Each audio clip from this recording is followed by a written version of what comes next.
오늘날 우리들은 수많은 위기와 어려운 환난 가운데 인생을 살아갑니다. 인생이 항상 좋은 일만 있었고 형통한 날만 있었다고 말하는 사람을 여러분은 본 적이 없을 것입니다. 좋아 보이는 삶도 그 과정을 살펴보면 어려운 역경의 순간들이 반드시 있었습니다.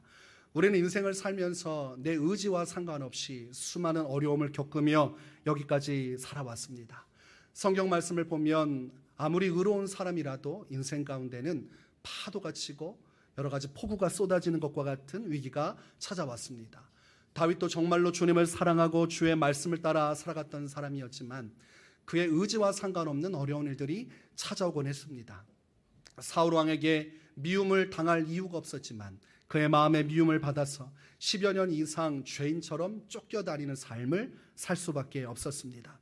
그 모든 눈물의 시간들을 보면서 어떻게 이런 일이 다윗 같은 사람에게 있을 수 있는가? 우리는 의문을 제기할 수 있지만 다윗의 의지와 그리고 모든 그의 열정적인 신앙과 상관없이 고난은 그의 인생 가운데 찾아왔습니다. 사울왕 이후에도 수많은 위기가 찾아왔어요. 수많은 대적자들이 나타나고 적들이 그를 어떻게든 없애기 위해서 사방팔방에서 노리고 있는 일들이 계속해서 이루어졌습니다. 그런 위기 속에서도 다윗은 절망하거나 낙심하지 않고 끝까지 하나님을 바라보면서 의의 길을 향해서 걸어 나갔습니다. 그래서 역대 왕 중에서 다윗은 성경이 기록하는 아주 위대한 성군이요, 하나님 나라 백성 중에서 길이길이 기억될 믿음의 사람으로 성경의 기록을 남기게 되었습니다. 하나님 나라 역사의 한 획을 그은 인물이었습니다. 환난은 다가왔지만, 위기는 다가왔지만 그것을 감당하고 승리한 사람. 그래서 다윗은 그 수많은 고난에 대해서 이렇게 표현을 합니다. 고난당한 것이 내게 유익이라, 이로 말미암아 내가 주의 율례들을 배우게 되었나이다. 시편 119편 71절의 이 고백이 수많은 인생의 역경을 이겨낸 자로서의 신앙 고백입니다. 내가 겪은 위기는 내가 원하던 것은 아니었지만 결과적으로 그 고난 속에서 나는 주의 말씀을 배우고 살아계신 주님의 영광을 체험하는 특별한 은혜를 얻었다고 고백을 하고 있는 것입니다. 오늘날 우리에게도 주님을 믿는 믿음이 있음에도 불구하고 위기가 찾아올 때가 있습니다. 그것을 전도서 7장 14절은 이렇게 설명을 해줍니다. 형통한 날에는 기뻐하고 곤고한 날에는 되돌아보아라. 이 두 가지를 하나님이 병행하게 하사 사람이 그의 장래일을 능히 헤아려 알지 못하게 하셨느니라. 하나님께서 두 가지 일을 교차 반복해서 일으키시는데 그것은 하나님의 주권이요 섭리라는 것입니다. 하나는 형통하는 날이고 하나는 곤고한 날이에요. 어떻게 보면 일이 잘 풀리고 행복한 날들이 이어지는 것이요, 또 다른 편에서는 삶이 우울하고 마음속에 괴로움이 있는 슬픈 날들이 있다는 것입니다. 이 날들을 병행하게 하사 주의 뜻대로 우리 인생 가운데 풀어주사 우리가 장차 일어날 일을 헤아려 짐작하지 못하게 하셨다는 겁니다. 사람이 자기의 미래를 알게 되면 교만해지게 돼 있고 삶 속에서 주님의 은혜를 갈망하지 않습니다. 그러나 내 미래가 어떻게 될지 알지 못하기 때문에, 우리가 미래를 측량할 수 없기 때문에 주님을 의지하게 되는 것이죠. 전도서 3장 11절에 그러나 하나님이 하시는 일의 시종을 사람으로 측량할 수 없게 하셨도다. 솔로몬이 궁극적으로 판단한 이 세상 이치는 하나님의 손에 의해 이루어지고 우리 인생의 미래는 주님 뜻대로 이루어지기 때문에 자신의 지혜로 판단할 수 없고 예측할 수 없었다고 말을 합니다. 이 세상의 어느 누구도 각자 개인의 미래를 알아맞힐 수가 없습니다. 오직 이것은 하나님만이 하시는 하나님의 영역이에요. 믿는 자라 할지라도 인생에 풍파가 닥칠 수 있고 그때가 언제인지 우리는 알 수가 없습니다. 마가복음 4장에 보면 예수님과 제자들이 함께 배를 타고 이동하지만 그곳에도 위기와 고난이 찾아옵니다. 광풍이 몰아닥치는 일이 그들에게 발생합니다. 제자들이 굉장히 당황했습니다. 하나님의 사역을 잘 감당하고 수많은 영혼을 구원케 하는 일을 하고도 그들에게 풍랑이 다가왔기 때문이에요. 그런데 보니까 예수님은 주무시기만 하고 있습니다. 풍랑이 온 것도 의외요, 예수님이 주무시면서 아무것도 도와주지 않는 것도 의외의 상황이었습니다. 한 번도 이런 일이 있을 거라고 생각을 못했습니다. 그때의 제자들이 너무 속이 상했어요. 하나님의 일을 하는 나에게, 예수님을 위해서 모든 것을 버리고 쫓아온 우리에게 어떻게 이런 일이 있을 수 있는가? 그리고 왜 예수님은 이런 위기 속에 가만히 지켜만 보시는가? 그래서 예수님을 흔들어 깨우면서 그들이 이런 말을 합니다. 선생님이여, 우리가 죽게 된 것을 돌보지 아니하시나이까. 예수님, 우리 다 죽게 됐습니다. 아니, 이 상황을 어떻게 하실 겁니까? 그리고 왜 가만히 잠잠히만 있으십니까? 뭐라도 해야 하지 않으십니까? 상황과 환경이 어려워지니까 지금 예수님을 원망을 하는 것입니다. 그리고 예수님이 깨어나자 이 문제가 곧 해결이 됩니다. 예수님께서 잠잠하라, 고요하라 한 말씀 하시니까 성경에서는 바람이 그치고 아주 잔잔해지더라 이렇게 됐습니다. 다 끝날 것 같은 상황임에도 불구하고 예수님이 역사하시니까 그 문제가 잘 해결되었어요. 아주 잔잔하게 아무것도 아닌 것처럼 해결되었습니다. 그래서 여기에선 두 가지를 깨닫게 됩니다. 야, 예수님과 함께해도 광풍은 불어 닥치는구나. 또 다른 한 가지는 그러나 예수님께서는 그 문제를 능히 해결하시는 분이시구나. 이 두 가지를 깨닫게 되는 겁니다. 우리의 믿는 삶 속에서도 광풍이 불어 닥칠 수 있어요. 그러나 중요한 것은 주님은 그 문제를 해결해 주실 수 있다는 것이죠. 욥의 인생을 묵상해 보기 원합니다. 욥에 대해서 성경은 온전하고 정직하여 하나님을 경외하며 악에서 떠난 자더라 이렇게 표현합니다. 여러분, 이 정도의 표현이면 최고의 평가 아닙니까? 온전하다, 정직한 사람인데 하나님을 경외하였기 때문에 악한 세상의 뜻대로 살지 않고 거룩하여서 구별된 사람으로서 하나님의 말씀을 따라 살아간 사람이 욥이었다고 말을 합니다. 그런데 욥의 인생 가운데도 알 수 없는 일들이 벌어지기 시작해요. 욥의 입장에서는 너무나 충격적인 사건입니다. 어느 날 사건이 벌어졌는데 소와 나귀를 스바 사람들이 빼앗아갔고 그곳에 있는 종들을 다 죽였다는 이야기를 듣게 됩니다. 그리고 얼마 안 있어서 또 충격적인 이야기를 듣는데 하늘에서 불이 떨어져서 양과 종들이 모두 다 죽었다는 이야기를 듣게 돼요. 그리고 또 다른 충격적인 얘기를 듣게 되는데 갈대아 사람의 새 무리가 나타나서 낙타들을 다 빼앗아가고 종들을 죽여버렸다는 얘기를 듣게 됩니다. 여러분, 가지고 있는 재산이 뭉텅뭉텅 송두리째 다 빼앗기고 있어요. 대적에게 빼앗기든 하늘에서 불이 떨어져 빼앗기든 어쨌든 간에 엄청난 재산적 손실이 일어납니다. 그뿐만 아니라 마지막 최후의 충격적인 사건이 발생하는데 큰 바람이 불어와서 자녀들이 머물며 식사하던 그 집을 들이치기 시작했습니다. 그리고 결과적으로 사랑하는 아들 7과 딸 3이 한날 한시에 다 집이 주저앉아서 그 자리에서 매몰돼 죽고 맙니다. 이 사실을 순식간에 욥이 다 듣게 됩니다. 먹먹한 마음을 어찌 감당할 수 없고 그때 어찌할 바를 몰라서 겉옷을 찢고 머리털을 모두 밀어버린 채로 욥은 땅에 엎드려서 예배하기 시작합니다. 고난과 환난이 이렇게 다가올 줄을 상상조차 못했던 것이죠. 어떠한 이유인지도 밝혀지지 않습니다. 이 고통 속에서 욥이 할 수 있는 것이라고는 하나님을 원망하지 않고 이 고통 속에서 인내하고 참아내며 끝까지 자신의 믿음을 지켜나가는 것뿐이었습니다. 욥이 할 수 있는 것이라고는 하나님을 원망하지 말자, 하나님께서 주신 이 고난을 받아들이고 견디어내자, 그리고 주님을 끝까지 예배하며 주님의 신실하심을 찬양해야 한다. 이 한 가지 마음으로 버티고 버텨냈습니다. 욥의 친구들이 찾아왔지만 그들은 왜 이런 고난이 욥에게 찾아왔는지 분명한 해답을 찾아내지 못합니다. 욥도 찾지 못하고 그의 친구들도 찾지 못해요. 그러나 이 고난은 여지없이 욥의 인생을 흔들어 댔습니다. 우리의 인생도 이 욥과 같습니다. 아무것도 알 수 없는 인생입니다. 우리에게 어떤 불안이 닥칠지 알지 못해요. 그러나 그렇기 때문에 욥은 하나님을 더욱더 의지했고 또한 그렇기 때문에 다윗도 항상 주님을 의지했습니다.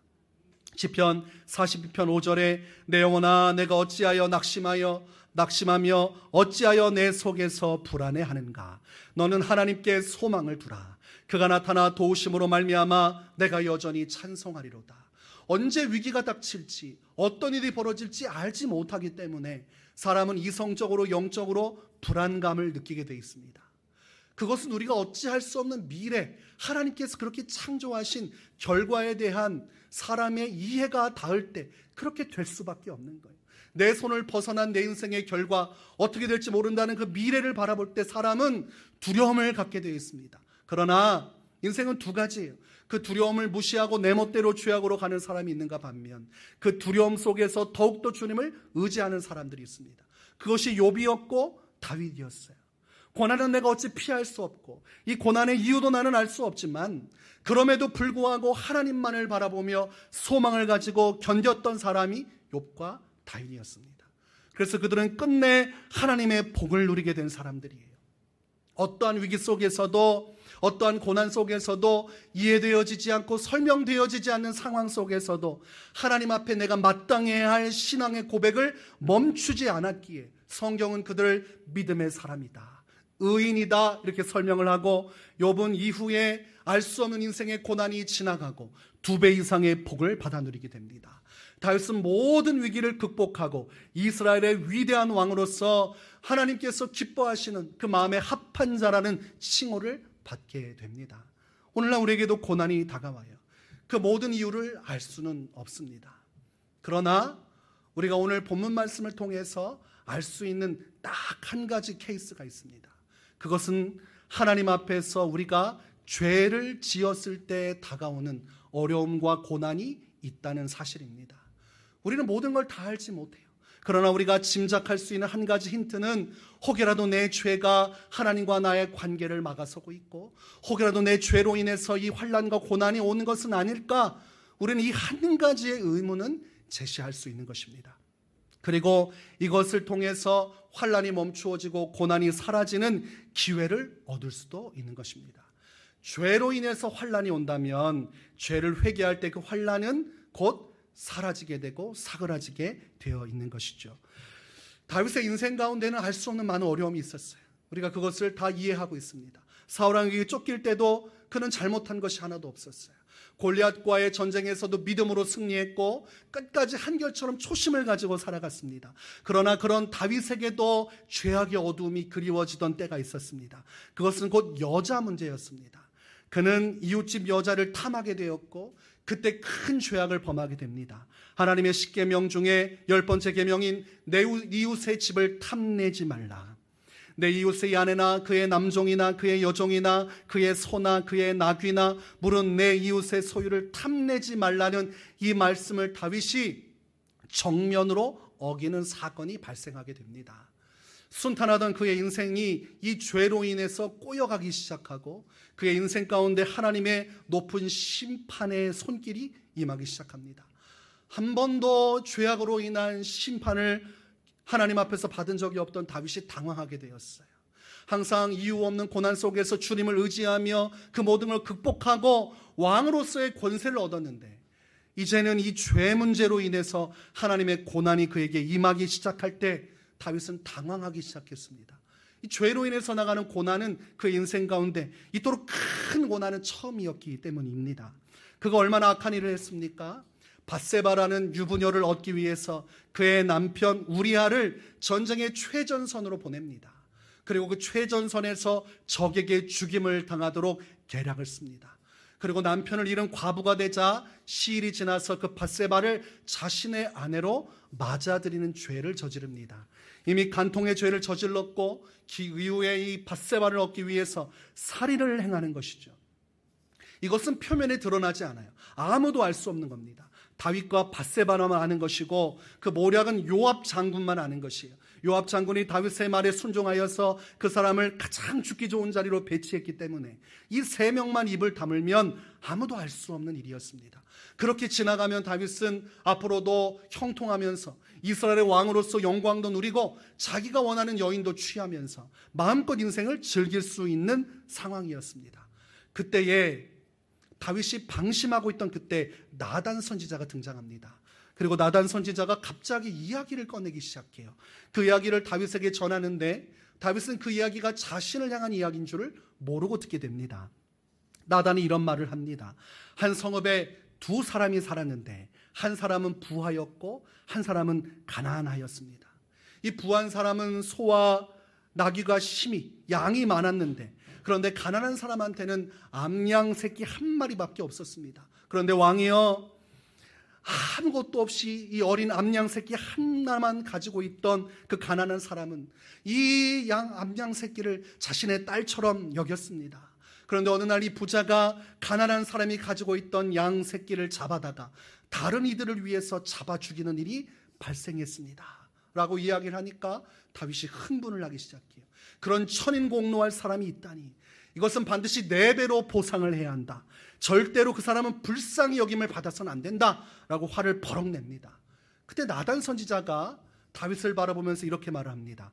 당신이 그 사람이라. 다윗이 이 이야기를 듣고 충격을 받게 됩니다. 당신이 그 사람이라. 숨겨졌던 죄를 나단 선지자가 지목하기 시작했고 성령께서 이것을 그 마음속에 깨달아지게 하셨어요. 덮어두고 괜찮다고 여겼던 것이 수면 위에 드러나기 시작했습니다. 나단 선지자는 거기서 멈추지 않아요. 사무엘하 12장 9절과 10절에 보면 이런 말씀을 더합니다. 그러한데 어찌하여 내가 여호와의 말씀을 업신 여기고 나보기에 악을 행하였느냐. 내가 칼로 햇사람 우리아를 치되 암몬 자손의 칼로 죽이고 그의 아내를 빼앗아 내 아내로 삼았도다. 이제 내가 나를 업신 여기고 햇사람 우리아의 아내를 빼앗아 내 아내로 삼았은즉 칼이 내 집에서 영원토록 떠나지 아니하리라. 하나님의 판결이 떨어졌는데 그 죄악을 내가 다 알고 있고 그 죄로 인해서 너의 집안에서는 칼의 역사가 영원히 떠나지 않게 되리라는 하나님의 심판의 말씀이 떨어지게 됩니다. 다윗의 인생에 있어서 큰 죄가 나타났고 그것을 가리우고자 했지만 그것이 결국은 오점이 되어서 환난으로, 고난으로 다윗에게 되돌아오게 되었습니다. 이 환난의 이유는 한 가지였어요. 다윗이 저지른 죄 때문이었습니다. 이것은 죄의 문제예요. 오늘 본문에서 하나님은 이렇게 말씀하십니다. 여호와의 손이 짧아 구원하지 못하심도 아니요 귀가 둔하여 듣지 못하심도 아니라 오직 너희 죄악이 너희와 너희 하나님 사이를 갈라놓았고 너희 죄가 그의 얼굴을 가리워서 너희에게서 듣지 않으시게 함이니라. 이렇게 말씀하고 있습니다. 하나님 앞에서 이 죄가 문제가 될 수 있다는 겁니다. 형통하고 잘 되다가도 문득 하나님 앞에서 우리가 고민해야 될 것은 혹여라도 내 죄가 하나님의 얼굴을 가리고 있는 것은 아닌가? 혹여라도 하나님과 나 사이의 관계를 멀어지게 해서 주님의 구원과 주님의 형통의 축복을 받는 것을 방해하고 있는 것은 아닌가? 성경은 그 관점을 우리에게 제시해주고 있습니다. 인생의 수많은 위기가 다 죄 때문은 아니에요. 그러나 죄로 인해서 시작될 수도 있다는 것을 우리는 말씀을 통해 깨달아야 됩니다. 하나님의 구원하심이 어디 있는가? 그러면 자연스럽게 나는 지금 하나님 앞에서 어떠한 모습으로 살아가는가? 나는 혹여라도 다윗처럼 하나님 앞에 숨겨진 죄가 있어서 그로 인해서 하나님의 얼굴이 가리워지고 주님의 은혜를 받아 누리지 못하고 있는 삶을 사는 것은 아닌가? 성경은 그것을 가장 먼저 헤아려 보아야 한다고 우리에게 지혜를 주고 있는 것입니다. 다윗이 밧세바를 취하고 죄 없는 우리아를 죽인 사건은 단순한 회개의 사건으로 끝나지 않았습니다. 이것은 반드시 그에 따른 대가를 지불하게 하셨는데 하나님은 다윗에게 2가지 어려운 상황을 주십니다. 첫 번째는 다윗의 아내들이 온 이스라엘 앞에서 다른 이와 함께 동침하게 되리라는 심판의 선언을 받습니다. 두 번째는 밧세바와 다윗 사이에서 태어날 자녀가 반드시 죽게 될 것이라는 하나님의 말씀을 듣게 됩니다. 죄를 지을 때는 너무 달콤하고 좋았어요. 누구도 알 수 없는 이 꿀과 같은 죄의 기쁨을 누리면서 자기의 인생을 즐기는 맛이 있었습니다. 그러나 다윗은 알지 못했어요. 훗날 압살롬이 반역을 이룰 때에 자신이 궁을 떠나면서 남겨둔 후궁들을 이 밧세바가 모든 백성 앞에서 취하게 될 것이라는 사실을 몰랐습니다. 훗날 밧세바의 사이에서 아들이 태어나는데 하나님께서 그 아들의 생명을 가져가실 것이라는 사실을 그는 짐작조차 하지 못하고 이 죄를 탐닉하다가 결과적으로 그의 인생은 곤두박질치기 시작했습니다. 항상 하나님의 영이 함께 하셨고 하나님의 영광이 함께 하셨고 승리가 함께 했었지만 이 죄악을 저지른 이후에 그의 인생은 걷잡을 수 없이 무너졌어요. 가장 극심한 것은 현실적인 환난과 위기고 더 깊은 것은 영적인 궁핍함이었습니다. 다윗이 일이 꼬여지는 것은 꼬여지는 것인데 자신이 평소 누리던 기쁨이 사라진 것이, 성령의 은혜가 사라지는 것을 느끼고 철저하게 고통을 당하는 장면이 시편 51편의 시로 쓰여져 있습니다. 밧세바와 간통하고 죄를 저지른 이후에 하나님의 선고를 들은 다윗이 두려움 속에서 주님의 은혜를 갈망합니다. 자신의 엉커러진 삶의 모습과 영혼의 모습을 보며 괴로워해요. 그래 시편 51편 1절과 3절에 이렇게 기록합니다. 하나님이여 주의 인자를 따라 내게 은혜를 베푸시며 주의 많은 긍휼을 따라 내 죄악을 지워주소서. 나의 죄악을 맑게 씻으시며 나의 죄를 깨끗이 제하소서. 무릇 나는 내 죄가를 아오니 내 죄가 항상 내 앞에 있나이다. 엎드리고 자복하고 이 죄 문제를 해결하기 위해서 주님 앞에 몸부림치는 다윗의 모습을 아주 상세하게 기록을 하고 있습니다. 다윗은 숨기지 않았어요. 자신의 죄가 드러났을 때 자복하고 엎드렸습니다. 이것은 사울왕과의 큰 차이점입니다. 사울왕은 사무엘이 끝없이 죄를 경고하고 돌이키지 않으면 버림받는다. 그리고 하나님이 버리셨다 선언했어도 절대로 회개하지 않았습니다. 자신이 가던 그 길 끝까지 죽을 때까지 하나님의 심판이 임할 때까지 달려나갔습니다. 그러나 다윗은 그 즉시 죄를 깨닫고 회개하여 엎드렸고 주님의 자비만을 구했어요. 그럼에도 불구하고 그는 하나님 앞에 죄의 대가를 치렀다는 것을 볼 때 죄가 얼마나 하나님을 분노하게 하는가. 그리고 이 죄 문제를 온전히 우리가 정말 절실하게 들여다봐야 하겠구나. 죄는 하나님과의 관계를 무참하게 깨뜨리는 것이며 결국 죄는 한 인간의 삶을 망가뜨릴 수 있고 영혼까지도 피폐하게 만드는 것일 수 있구나. 우리는 마음속에 경각심을 가져야 하는 것입니다. 천하의 다윗이라도 그의 죄로 인해서 수없는 환난과 위기 속에 바닥끝까지 떨어졌어요. 언제나 위기는 있었지만 주님은 다윗을 붙들어 주셨고 그 안에 성령을 한량없이 부어주셨어요. 그러나 죄로 인해 고난이 오니까 고난은 고난대로 오고 영혼은 영혼대로 핍절해서 하나님의 영광을 볼 수가 없었습니다. 그래서 바짝 엎드려 하나님의 성령을 간구하며 애절하게 주의 은혜가 성령의 은혜가 회복되기를 간구하는 장면이 시편 51편에 기록되어 있습니다. 죄는 내 삶도 망가뜨리고 내 영혼도 망가뜨려요. 그래서 철저하게 고립되게 만듭니다. 이것을 온전히 극복하고 주의 은혜로 서는 길은 회개하고 그 즉시 엎드려 주 앞에 온전히 회개하는 길밖에 없는 것입니다. 베드로전서 2장 19절과 20절에 이런 말씀을 합니다. 부당하게 고난을 받아도 하나님을 생각함으로 슬픔을 참으면 이는 아름다우나 죄가 있어 매를 맞고 참으면 무슨 칭찬이 있으리요. 그러나 선을 행함으로 고난을 받고 참으면 이는 하나님 앞에 아름다우니라. 하나님의 복음을 위하여 하나님의 영광을 위하여 말씀대로 살다가 받는 고난은 칭찬이 있는 것입니다. 그리고 하나님이 그 인생을 아름답다고 말씀하는 것이에요. 그러나 죄가 있어서 매를 맞는 것은 아무런 의미가 없는 겁니다. 내 죄로 인해서 빚어진 고난은 하나님 앞에서 헛된 인생 그리고 헛된 시간 낭비가 될 수밖에 없는 것입니다. 그러니 고난이라도 똑같은 고난이 아니에요. 우리가 고난을 받을 거면 복음을 위해 주의 이름을 위해 고난을 받아야지. 내가 죄를 지어서 회개하지 않고 내 멋대로 살다가 고난을 받는 것은 참으로 헛되고 헛된 일이고 하나님 보시기에 전혀 칭찬할 만한 일이 아니라고 성경은 말씀을 하고 있습니다. 그러니 우리는 이 죄의 문제를 심각하게 생각하고 내 인생은 죄로 인한 고난만큼은 당하지 말자. 내 인생의 미래는 알 수 없어도 내가 죄를 지어서 다윗과 같은 이 어려운 상황을 내 스스로 만들어내진 말자. 의미 없는 헛된 고난은 내가 받지 말아야겠다. 이런 다짐이 있어야 됩니다. 야곱이 형 에서의 눈을 피해서 삼촌 라반에게 피할 때 그는 외롭고 아무도 의지할 사람이 없었습니다. 그 밤의 외로움 속에 지쳐 잠이 들었을 때 하늘의 문이 열리고 사닥다리가 내려오는 것을 보게 됩니다. 그리고 천사들이 하늘 위에서 그 사닥다리를 타고 오르락 내리락 하는 모습을 보게 돼요. 그리고 깨어나서 야곱이 그곳에 자기가 베고 있던 돌을 기둥 삼아서 기름을 붓고 베델이라 이름 짓습니다. 곧 하나님의 집이다. 내가 정처 없이 머물며 쉬던 이곳에 하나님이 함께 계셨고 천국의 문이 열리고 하나님의 임재가 있었으니 이곳이 바로 내가 거하는 이곳이 바로 하나님의 집이 아니겠는가. 그래서 그 들판에서 하나님을 찬미하면서 자신과 함께 하신 하나님을 영적으로 바라볼 수 있었습니다. 그리고 그때의 창세기 28장 20절에서 22절에 이렇게 이야기합니다. 야곱이 서원하여 이르되 하나님이 나와 함께 계셔서 내가 가는 이 길에서 나를 지키시고 먹을 떡과 입을 옷을 주시어 내가 평안히 아버지 집으로 돌아가게 하시오면 여호와께서 나의 하나님이 되실 것이요 내가 기둥으로 세운 이 돌이 하나님의 집이 될 것이요 하나님께서 내게 주신 모든 것에서 10분의 1을 내가 반드시 하나님께 드리겠나이다 하였더라. 이렇게 서원을 하고 있습니다.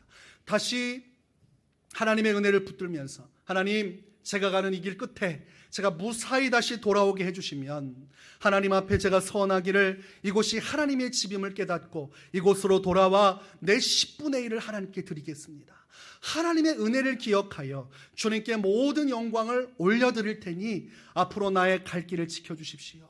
나와 함께 하신 하나님만을 의지하겠습니다. 그리고 그 베델을 지나쳐 삼촌 라반의 집으로 들어갑니다. 그리고 수십 년이 지나서 거부가 되어 그의 사랑하는 아들과 딸, 자녀들을 데리고 그곳을 지나 자신의 본향으로 돌아가게 되지요. 그런데 야곱이 이 약속을 잊어버립니다. 하나님의 은혜를 가장 먼저 생각하고 베델로 돌아가 주의 이름을 찬송하며 감사하고 마땅히 하나님께 드려야 할 것을 드려야 하는데 그것을 다 생략하고 성경 말씀을 보니까 그가 세겜 족속에 있는 세겜 성으로 이동해서 그곳에 장막을 치고 머물렀다고 되어 있습니다. 그리고 세겜 사람들과 어울리면서 그곳에서 생활을 합니다. 이때 야곱의 모든 형통의 인생이 꼬여나가는 시작점이 돼요. 하나님과의 약속을 어기고 자기 멋대로 그 길을 들어서자 그때부터 분란이 일어나기 시작하는데 첫 번째가 그의 딸 디나가 성적으로 추행당하고 폭행당하는 일이 그 땅에서 일어납니다. 우연히 그 길을 지나고 사람들을 만나다가 그 딸이 큰 피해를 입게 돼요. 그러자 그의 오라비 둘이 분노하기 시작합니다. 그 오라비인 두 아들 시몬과 레위가 너무나 화가 난 나머지 그들에게 거짓 언약을 맺습니다. 너희가 할례를 받으면 너희와 우리가 하나로 뒤섞여서 오랜 기간 동안 함께 한 민족을 이룰 수 있다. 그러니 할례를 받아라. 그러면 우리의 누이인 이 디나도 주고 그리고 우리가 너희와 함께 통혼하겠다. 이렇게 하고 백성들이 할례를 받고 끙끙 앓고 있을 때 이 두 아들이 칼을 들어서 그 성에 있는 남자들 다 죽이는 사건이 발생하게 됩니다. 엄청난 죄의 소용돌이가 그 세겜성 안에서 일어나게 돼요. 이것을 야곱이 뒤늦게 듣고 충격을 받습니다. 그리고 즉시 그 자리를 떠나야 된다는 판단을 하게 됩니다. 왜냐하면 세겜 족속에 있는 사람을 다 죽여버렸으니 그 남자들 다 죽였고 그 양들하고 그것들을 다 훔쳐왔으니 완전히 이것은 사람으로서 해서는 안 되는 일 아닙니까?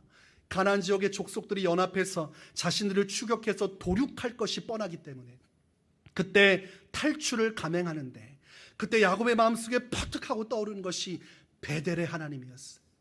하나님께서 내게 은혜를 베푸셨음에도 내가 하나님의 은혜를 기억하지 않고 하나님 앞에서 우상을 따르고 세상의 방법을 따라 내 인생 살아보고자 했던 것을 즉시 깨닫게 됩니다. 그래서 베델로 갈 때에 그 함께 거하는 사람들에게 명령합니다. 너희들은 너희 가운데 있는 이방 신상들을 다 버려라. 그리고 너희를 정결하게 하여서 너희가 입고 있는 의복도 새롭게 하라. 그리고 너희가 가지고 있는 귀고리들도 모두 다 제하여라. 그래서 이방 신상들 귀고리들을 야곱이 받아서 세겜 근처 상수리 나무에 모두 다 매몰시켜 버립니다. 하나님 외에 다른 모든 우상의 잔재물들을 다 그곳에 묻어버리고 오직 전심으로 하나님만을 바라보면서 베델로 향하기 시작합니다. 그것이 바로 회개입니다. 회개. 자신의 모든 죄악을 내어 던지고 오직 하나님을 향해서 돌아갈 때에 그때 하나님의 구원이 임하는 것이죠. 창세기 35장 5절에 보니까 그들이 떠났으나 하나님이 그 사면 고을들로 크게 두려워하게 하셨으므로 야곱의 아들들을 추격하는 자가 없었더라. 하나님께서 사방 모든 민족을 두려움에 떨게 하사 누구도 야곱의 뒤를 따라가 그 아들들과 딸들을 죽이지 못하게 하셨다고 되어 있습니다. 이것은 필연적인 것인데 하나님 앞에 회개하고 베델로 돌아가고자 했기 때문에 야곱에게 주님은 살 길을 열어주신 것입니다. 만약 다윗이 밧세바와의 죄를 회개하지 않고 오히려 나단 선지자를 죽여버리고 이것을 입막음했다고 하면 그때부터 하나님은 다윗의 왕권을 빼앗아서 다른 왕들에게 주셨고 다윗의 나라는 무너졌을 것입니다. 즉시 회개하고 돌이키는 자에게 하나님의 얼굴빛이 임하여지고 하나님의 놀라운 새로운 기회가 주어지는 것입니다. 오늘 우리는 이 믿음 안에서 서야 돼요. 이 죄 문제 우리가 그냥 넘어갈 수 없는 것이고 우리는 이 죄로 인해서 하나님과의 관계가 끊어져서는 안 된다는 사실을 기억해야 됩니다.